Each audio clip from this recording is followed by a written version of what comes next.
قوم سبا دا یو قوم نو د دوی ډیر زیات باغونه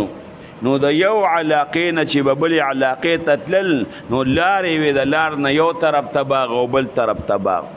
کتابونه لیکي وی چې په سر به د شکرۍ کېښوده او په هغې لارو به روان وي میوې را شکولو ته رجت نو دومره به را پرېوتې چې هغه شکرۍ به د هغې نه ډکه شوه او که څوک به م رالل میوه به وړه نامنې پکې نو د یو ښار نه به بل ښار ته تلل باغونو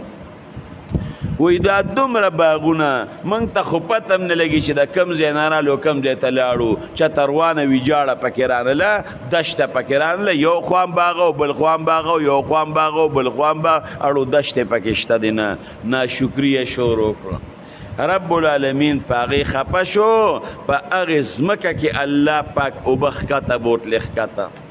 هغه چینې اوچې شو اوبه ښکته لاړې هغه باغونه اوچ شو بیا ترسېدل او ټوپونه یې واله خو الله ته هغه خپل نعمت بیا واغېست